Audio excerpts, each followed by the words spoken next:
Bueno, tiempo para la tertulia y contraportada, como viene siendo estos días, pues por el puente ya que está en vísperas, pues bueno, pues hacemos un formato algo más pequeño del programa, pero no por ello menos intenso, créanme.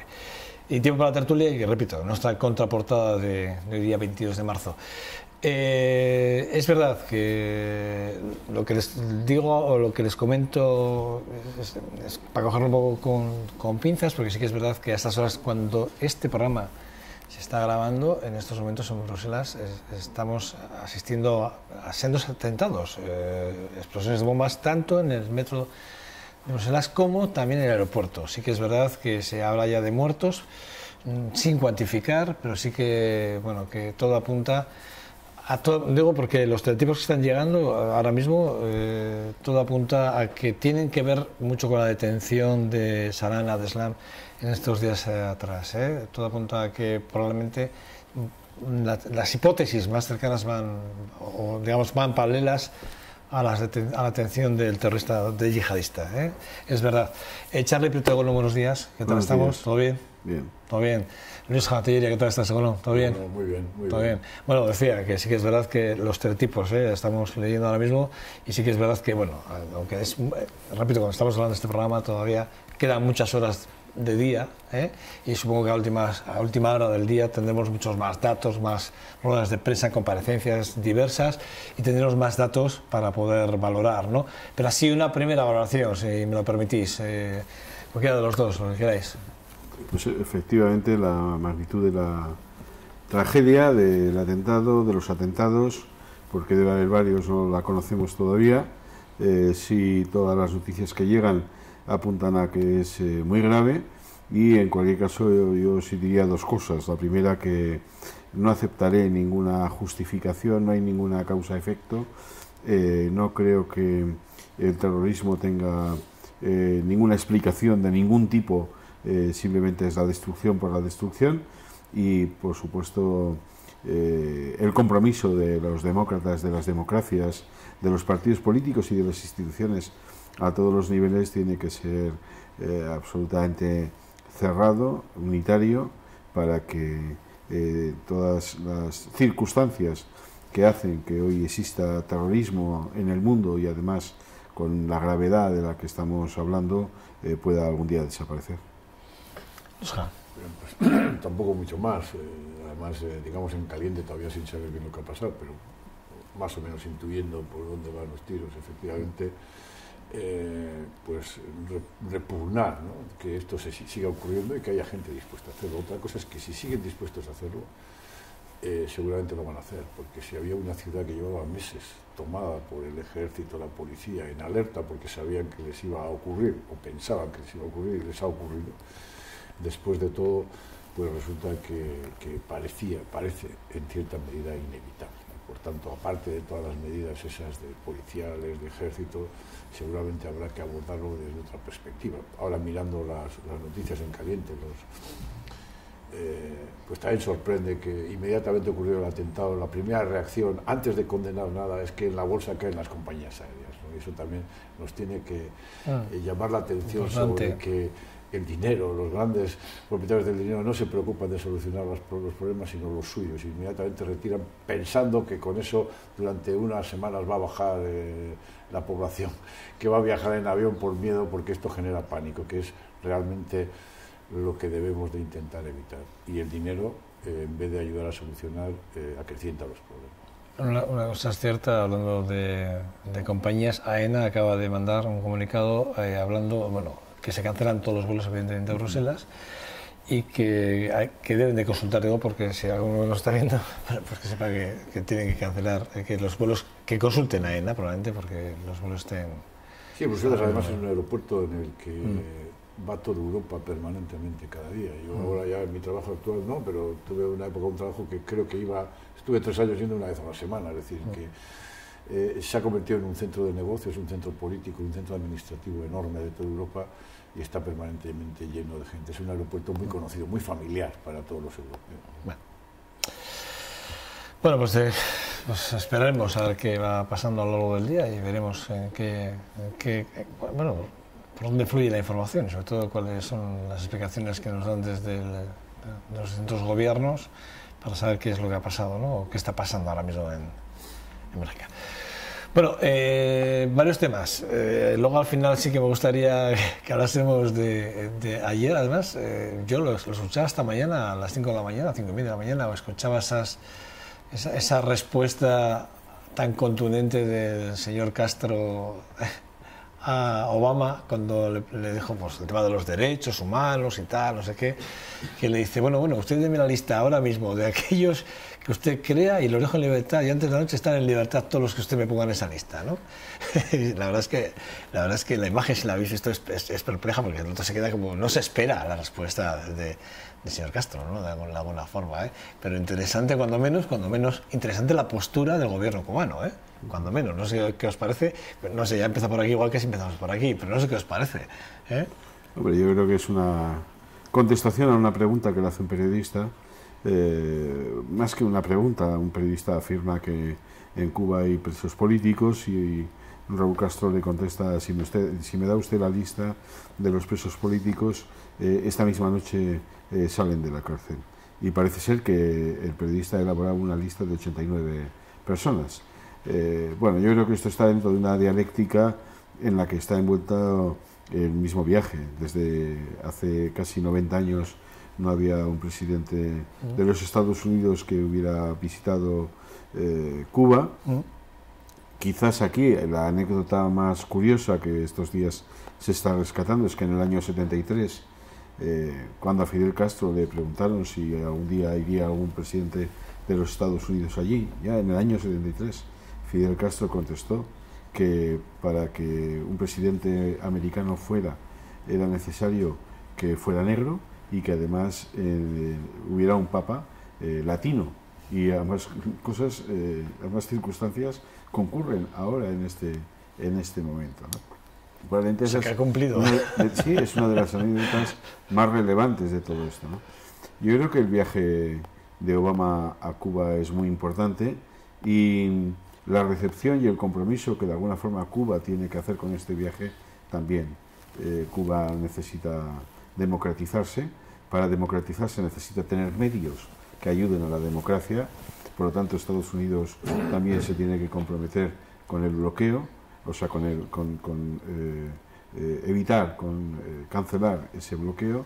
Hoy ha hecho unas declaraciones Obama que también son interesantes. De alguna forma decía, el ritmo que se lleve en la democratización, en la defensa de los derechos humanos, será el ritmo que se pueda llevar también en el desbloqueo, aunque también ha planteado que no es un asunto presidencial, sino de las cámaras legislativas de los Estados Unidos. Pero bueno, en cualquier caso, hace varias décadas que se tenía que haber producido un deshielo en esa guerra fría que ha habido entre Estados Unidos y Cuba, y bueno, pues ahora se inicia, y espero que este inicio bueno, pues tenga continuidad y que los cubanos sepan aprovechar la oportunidad de poder relacionarse con un país tan importante como los Estados Unidos, y los Estados Unidos, lejos de aplicar políticas por el tamaño y lejos de aplicar políticas por el beneficio o por el interés, porque evidentemente la isla de Cuba tiene un valor limitado en lo que pueden ser las grandes magnitudes de las políticas económicas de los países, pero sin embargo tiene un valor simbólico, un valor en relación con la libertad, con las democracias, bueno, con la apertura de fronteras, con ir acabando con las guerras frías, que yo creo que es muy interesante. Sí, tampoco voy a decir más. Yo creo que la actitud de Castro, en este caso, estaba en el guión de la propia visita del presidente de Estados Unidos, que después de un montón de años se abre a unas relaciones diplomáticas sin romper el bloqueo económico que de momento tienen, pero ya es un paso. Y por tanto Castro estaba preparado para que esto pudiera ocurrir. De hecho, incluso creo que hoy mismo el presidente Obama se va a reunir con la disidencia cubana en el propio Cuba, cosa que ya también es otro paso más dentro de la simbología, dentro de la simbología que está significando todo esto. Por tanto, el presidente Castro le contesta con el desparpajo que pueda tener, pues le contesta lo que le contesta. Otra cosa es que cuando le den la lista, él le dirá no son prisioneros políticos, sino que han incumplido estas leyes que están en Cuba. No quiero decir que con eso han solventado de momento el problema, pero ya lo tienen ahí dentro, ya empieza a sembrar la semilla, que es lo que yo creo que pretende Obama, generando un ritmo donde tampoco un cambio drástico o un intento de contrarrevolución va a solucionar nada, sino que tiene que ser el propio Estado cubano y la propia población cubana la que paulatinamente vayan avanzando digamos, en buscar ambientes de libertad. Por tanto, esto, solo la contestación y la posibilidad de la pregunta es un avance, hay que valorarlo desde esa perspectiva. La propia presencia de Obama y el propio protagonismo que iban a tener los disidentes cubanos dentro del propio Cuba también es un avance. Por tanto, digamos que uno no puede esperar que porque llegue un presidente de Estados Unidos, por negro que sea, a Cuba, se va a solucionar de golpe las cosas, sino que acaban de arrancar un proceso que tiene que terminar en una democratización mayor de la isla y, por tanto, también en una apertura de Estados Unidos al mercado con Cuba, al desbloqueo económico con Cuba.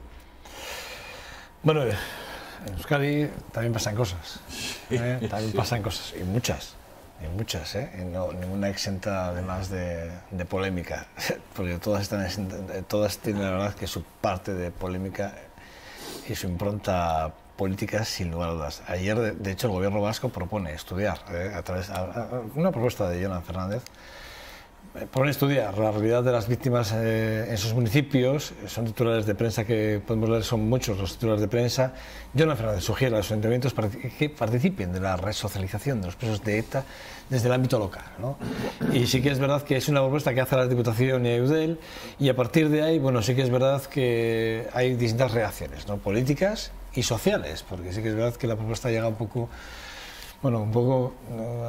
alguna asociación ha cogido el contrapié, incluso ayer algunas decían que no querían entrar a valorar de momento el estudio, ¿no? No sé cómo en el Parlamento, cómo se vive desde las distintas fuerzas políticas, ¿no?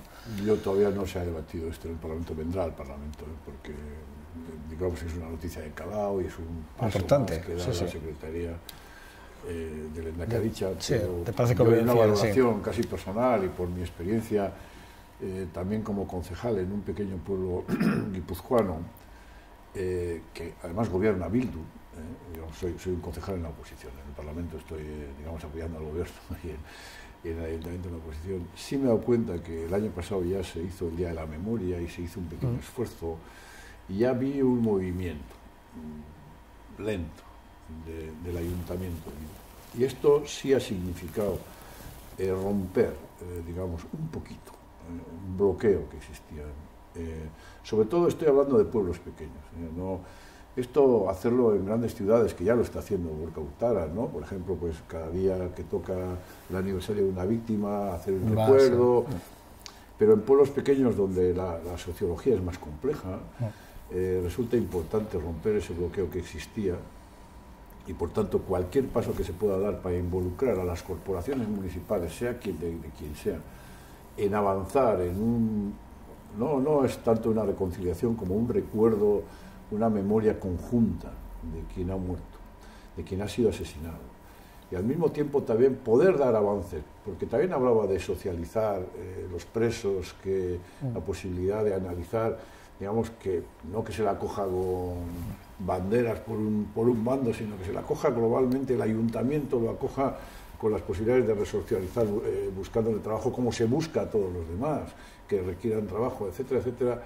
Creo que, aun siendo muy delicados, y aunque hay que hacerlos con mucho cuidado, son pasos que van a venir bien para ir avanzando en esa memoria consolidada entre todos, compleja, pero consolidada entre todos, y creo que el haber descubierto los ayuntamientos, la vía municipal, como un elemento muy importante para dar esos pasos y recordar lo que ocurrió en ese municipio concretamente alrededor de todo este mundo de la violencia de ETA, creo que es un paso importante, complicado, difícil de ejecutar, pero creo que es uno de los pasos más importantes, porque digamos, las grandes autoridades, los grandes eventos son más fáciles de organizar, pueden tener su crítica por aquí y por allá, pero los pequeños, los localizados, los que no tienen repercusión mediática, los que se hacen realmente en el grupo social de los municipios, ese es muy importante.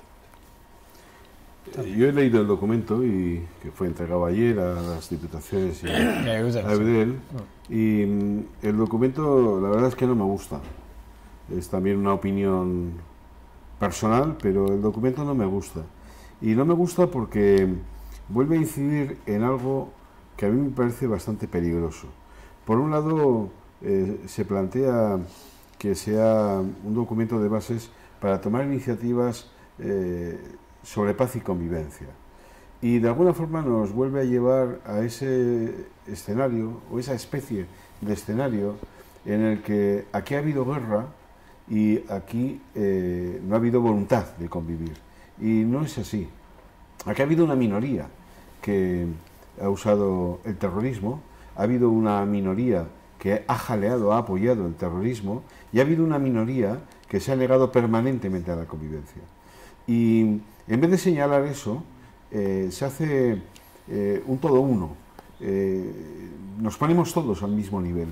Y a mí esa parte de unificar el problema de la paz y el problema de la convivencia como un déficit o como un problema del conjunto de los ciudadanos y del conjunto de las instituciones, no lo puedo tolerar, entre otras cosas porque yo he estado sufriendo riesgo, incluso atentado, he estado defendiendo la vida y la libertad, defendiendo la democracia, y a mí me parece que ahí hay que ser infinitamente más preciso.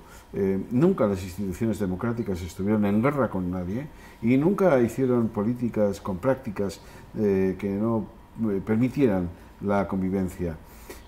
Yo tengo la sensación de que el documento tiende más puente y más ayuda a quienes todavía hoy se resisten a reconocer el daño causado y a transitar por una vía inequívoca de condena y de rechazo a toda la violencia que a otra cosa. Y me repito las pruebas, porque es que al final la realidad a veces es tan tozuda. Este documento sale unas horas después de que en Vitoria haya habido violencia en las calles, violencia en la universidad, y que Bildu se haya negado a condenar esa violencia. Le propusimos que lo hiciera en el Parlamento Vasco con una declaración institucional, para lo cual hay que estar todos de acuerdo, y dijo que no. Y se negó también en otras instituciones. Dijo que esto de criminalizar a los jóvenes, cuando nadie pretendía criminalizar a los jóvenes, sino a los que ya están criminalizados, a aquellos que hacen actuaciones vandálicas y que ponen en riesgo la vida, ponen en riesgo la integridad física o ponen en riesgo los bienes que son del conjunto de la sociedad. Por eso, a mí me parece que en este aspecto hay que ser muchísimo más preciso y no vale hacer una especie de bálsamo colectivo, de bálsamo para todos, como si todos fuéramos iguales, todos hubiéramos tenido la misma participación o la misma actitud a lo largo del tiempo. Las víctimas son víctimas. Y luego, con esto quería clasifican. terminar esta primera valoración, y luego cuando se habla de víctimas, o las víctimas tienen un protagonismo como víctimas. No, las víctimas no son organizaciones que deban de hacer la política, ni que deban de dirigir la política, porque eso se hace por un sistema democrático, presentándose a unas elecciones, obteniendo el voto de los ciudadanos mediante una representación, etcétera. Pero, hombre, si vamos a hablar de las víctimas en cuanto a víctimas, si vamos a hablar del papel que tienen que jugar como reconocimiento de la sociedad, si hay que hablar de las víctimas en cuanto a la justicia que hay que todavía darles en muchos aspectos, que esto no esté en un plano más protagonista, que ellos no sean más protagonistas de todos estos planes llamados de paz y convivencia, pues a mí me parece muy chocante. Yo creo que cualquiera que haya seguido la trayectoria del pensamiento de Jonan Fernández sabe que este es un pensamiento que está hace décadas en su cabeza y que siempre se ha movido un poco por esos terrenos, que es para ponérselo más fácil a los que fueron malos, vamos a meter a todos en el mismo saco y que se reúnan, que se junten, que hablen, que tomen iniciativas. Yo no estoy por dejar pasar este tipo de cosas sin una reflexión crítica. Yo no lo veo así, pero bueno, no se trata, como ha dicho ahora Charlie, prepararles una pista a los más malos para que se junten, sino que yo creo que si el resto de ciudadanos siempre hemos condenado el terrorismo, con mayor o menor contundencia, pero eso ya es subjetivo, cada uno valorará como es, se trata de que también los demás se unan, los que hasta ahora no lo habían hecho se unan. Yo, como una anécdota, y además el protagonismo de las víctimas, ese es cierto, yo creo que este documento no va huyendo del protagonismo de las víctimas. Por ejemplo, en este caso que he contado, donde yo soy concejal, se habla con la hija de una víctima que fue de ETA hace ya años, en el 81, y ella dice que no quiere que se haga, porque ella ya es víctima, se siente víctima, pero sus hijos no quieren que se sientan víctimas si se le hace un acto especial en el ayuntamiento. Y efectivamente se dice, de momento, vale, pues no lo hacemos, pero creo que eso también forma parte de que sigue siendo víctima, por el entorno social que hay. Por tanto, hay que dar avances para que esa hija, víctima de un asesino de ETA, pueda decir, pues sí, ahora encuentro el ambiente, creo que todos sinceramente lo queréis hacer y ahora lo quiero hacer, ¿no? Por eso creo que hay que hacer avances sutiles, aunque el mensaje inicialmente sea contundente. Estuvo mal, no se tuvo que hacer y todo el mundo tenemos que aceptarlo. No obstante, para llegar a eso, a lo mejor hay que utilizar ciertas sutilezas en el ejercicio de socializar todo eso sin quitar para nada un ápice a las víctimas de protagonismo.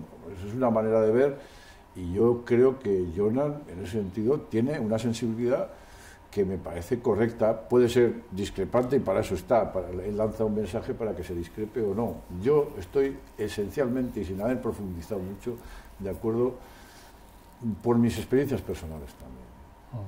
Ya, pero es que la Oficina de Víctimas del Gobierno y todo el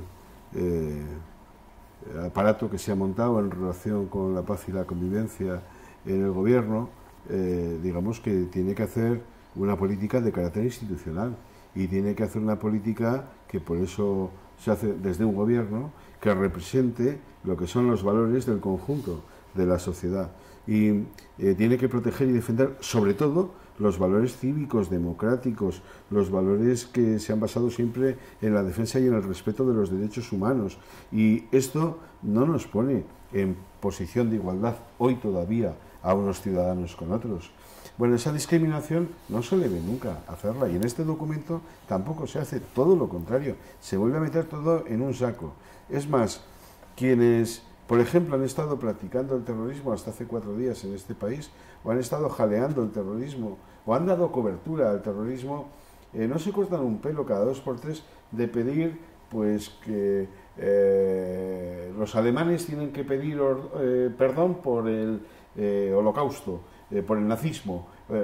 Los actuales gobernantes tienen que pedir perdón por lo que hicieron otros. Bueno, y los que lo han hecho ellos y están aquí y están con nosotros, tendrán algo que hacer ellos, tendrán algo que decir ellos. Bueno, pues pasan de puntillas como las bailarinas y procuran hacer el menos ruido posible, y hay gente que les ayuda a no hacer ruido.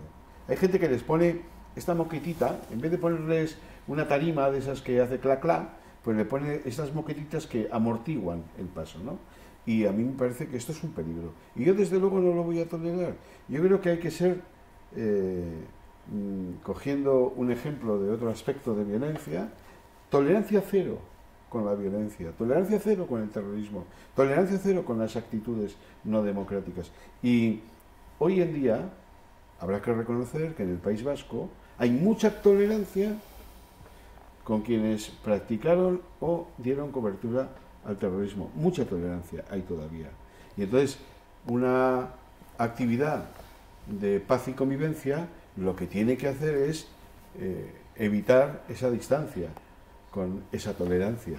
Y tiene que ir poco a poco ayudando, en todo caso, a los que lo hicieron a que asuman el daño causado, a que se homologuen democráticamente en todos los aspectos y a que formen parte también de esa nueva democracia para ellos, en la que hay que rendir homenaje a las víctimas, hay que hacer un relato que sea de verdad el relato de lo que ocurrió, hay que aplicar toda la justicia que sea posible a las víctimas y a las personas afectadas por aquellas víctimas, En fin, esto es lo que hay que hacer, pero Yo esto creo está que- lejos en ese documento.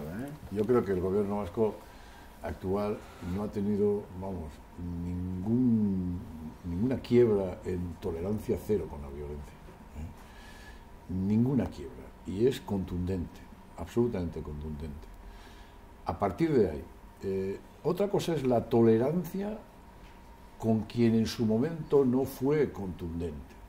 Bien, porque el documento y todo lo que se está hablando es de paz y convivencia. Es decir, y habrá que, para la convivencia hay que dar pasos, creo que con más sutileza.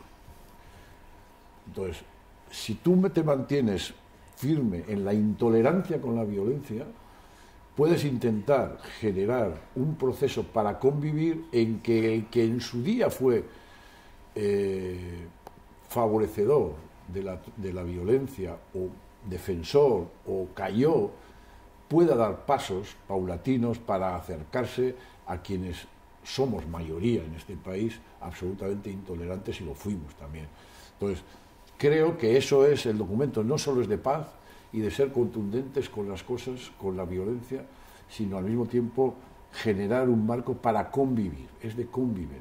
Por tanto, bueno, ahí sí podemos debatir si se le pone la moqueta más o menos blanda o más o menos dura, pero que el proceso es intentar llegar a una convivencia y que lleguemos a ponernos más o menos de acuerdo en convivir, en decir esto estuvo mal hecho y no se tuvo que hacer, pues si conseguimos todos a una voz decirlo en un momento, hemos logrado el éxito. Vamos a ver. Bueno, sí que es verdad que ahí había una reflexión que recogí ayer de algunos foros con el tema de qué pasa cuando uno acaba de cumplir una condena, ¿no? Y sale de la cárcel escarcelado, ¿no? La figura del escarcelado, ¿no? De aquel que ha sido ya, que ha cumplido su condena, sea por el delito que sea, ¿no? ¿Cuál es la figura de los presos, ¿no? Es una reflexión que dejo ahí encima de la mesa, que no la vamos a entrar a valorar hoy, pero sí que la hablaremos otro día si quieres, sin ningún tipo de problemas. El Partido Popular ofrece dos vicepresidencias, y una la ofrece al señor Sánchez y la otra se la ofrece al señor Rivera. Ahora, ayer salió el señor Javier Maroto, secretario sectorial del Partido Popular en Madrid, concejal creo que del Ayuntamiento, que solo creo del Ayuntamiento de Vitoria-Gasteiz, y salió diciendo que Mariano Rajoy, el presidente en funciones del Gobierno de España, dice que ofrece dos. No sé cómo, Charlie, no sé si tienes alguna información que pueda estar en esta mesa. Hombre, la información que tengo es que le han rectificado desde el Partido Popular de Maroto. Es un parrapo. Lo cual sucede bastante a menudo. No me río, es que me ha pillado la cámara riéndome así como con maldad, pero no es verdad, de verdad que no es con maldad. No es con maldad, pasa que sí que es verdad que lo sabía y lo quería decir, pero además, si además tener humor no me has dado tiempo, perdona. El humor está bien, pero efectivamente lo que yo he visto es que le rectifican al señor Maroto porque estar todos los días hablando en los medios de comunicación es muy complicado. Hay gente que piensa que su capacidad de oratoria resuelve las carencias sobre la sustancia de lo que hay que comunicar, y entonces cuando uno se va más allá de lo que realmente está facultado para decir o que se ha tratado en el seno de lo que él representa, pues se encuentra con que le rectifican. No es la primera vez que ocurre, supongo que... No, Javier la rectifica ya varias veces en ese partido. Sucederá en más ocasiones. Creo que tiene todavía los vicios de cuando era alcalde y pensaba que como máximo representante de la ciudad podía hacer y deshacer, y la política nacional, la política española es muchísimo más complicada. Pero yendo al grano, suponiendo que esa pudiera ser una hipótesis de trabajo, el problema no es que el Partido Popular le haya rectificado a Maroto, el problema es que se ha perdido Maroto en este espacio de tiempo desde que se celebraron las elecciones para no entender lo que está sucediendo, siendo además un vicesecretario del partido, vicesecretario, vicepresidente, ¿no? Secretario sectorial. Secretario sectorial. Sí. Bueno, teniendo un cargo tan importante, ¿qué es lo que se ha perdido? Porque el secretario sectorial, perdón. Porque vamos a ver, el fondo del asunto es el siguiente, y además da la impresión de que ni tan siquiera escucha a los suyos. Igual no escucha a los nuestros, pero no escucha a los suyos. Una vez que se celebraron las elecciones, lo sustantivo es que en este país se conformó una mayoría con distintas minorías que querían hacer el cambio. y que querían darle vuelta a las políticas de Rajoy, a todas las contrarreformas que hizo Rajoy. ¿Qué pasó a continuación? ¿O qué ha venido pasando? Que Rajoy, con razón, y Soraya Sáenz de Santamaría y otros con razón, dicen, oiga, yo no puedo formar parte de unas relaciones políticas para cambiar lo que nosotros hicimos en su tiempo. Por lo tanto, son irreconciliables las posiciones. Es decir, si Rajoy quiere mantener la política de su gobierno y nosotros queremos cambiar drásticamente la política de ese gobierno, es evidente que no se puede compartir nada. No se comparte política, no se compartirá gobierno. Maroto debería de estar un poco más centrado en lo que es su función. Ayer me mandaron un mensaje diciendo a Maroto, el Partido Popular lo quiere mandar otra vez para el intento de Vitoria-Gasteiz. Con mucha maldad, un amigo mío. Bueno, yo realmente creo que esto es ni siquiera es un globo sonda que utilizan a veces los partidos, le mandan a alguien para que diga algo, a ver sí, pero es que fíjate tú que ha calado en todas las redes sociales, ya, ha calado en todos los medios de comunicación. De que Javier Maroto pues tiene una obsesión, cree que por salir mucho en los medios se va a hacer más importante y puede terminar al revés, ¿no? Quiero decir, pero porque decir cada día algo intentando aportar algo novedoso es muy complicado. Pero, no obstante, incluso si es una propuesta, es de una frialdad enorme, porque aquí realmente, como dice Charlie, no ha entendido nada. Es decir, el PP gana unas elecciones, pero Pedro Sánchez se mueve para intentar generar una mayoría algo mayor que la del PP, y lo ha conseguido. Digamos que en estos momentos la mayoría la tiene Pedro Sánchez con Ciudadanos, que tampoco le lleva a ningún sitio, pero es una mayoría superior. Y luego el PP no termina de aprender que está pagando la soberbia de mandar 4 años de mayoría absoluta, lo cual no es malo, pero cuando tienes mayoría absoluta es cuando tienes que ser más generoso. Pero si eres soberbio, te separas a todo el mundo, entonces nadie quiere estar contigo. Entonces no quieren darse cuenta, además de una cosa, que también Javier Maroto en un momento determinado también intenta meter una cuña, que es, bueno, que algunos le han dicho, si cambias a Mariano Rajoy a lo mejor podemos hablar. Y en cuanto alguien se movió también un poquito, Mariano Rajoy ha dicho que yo de aquí no me moveré. Ha habido dos movimientos de Casado y Maroto muy importantes, por cierto. Entonces, otro dato. Breves, muy breves, que no tenemos tiempo. Sí, otro por dato favor, Charlie. que yo creo que es de libro. Si el Partido Popular está buscando una mayoría, obviamente con Ciudadanos no la tiene. Con el Partido Socialista sí la tendría. Pero entonces, ¿para qué hace falta un acuerdo a 3? Es decir, ¿para qué seguir sumando? Es que tampoco tiene ningún sentido. O sea, hace falta que una coalición tenga, si son 350 parlamentarios, 325. Pues no es necesario. Con 176 le vale. Vale. Maroto no da una, como se suele decir, a derechas. Charlie Brito, Luis Javier, gracias a los dos. Os deseo unos felices días. No sé si os marcháis o no, pero bueno, porque sí, os queréis o no, sí. Disfrutad de los amigos de la familia, ¿vale? Es que ricasco, Os espero, por cierto, arrancamos la semana con vosotros, el martes próximo, 29, ¿vale? Muchas gracias, un lujo, ¿verdad? Gracias por estar. Bueno, nosotros hasta aquí, este 2.5 Gasteiz, hoy con esta tertulia, contraportada. Mañana será, creo que miércoles 23 o viernes 23. Bueno, miércoles 23, no, otra broma. Sin más, mañana les espero aquí, en esta su casa. Agur, agur.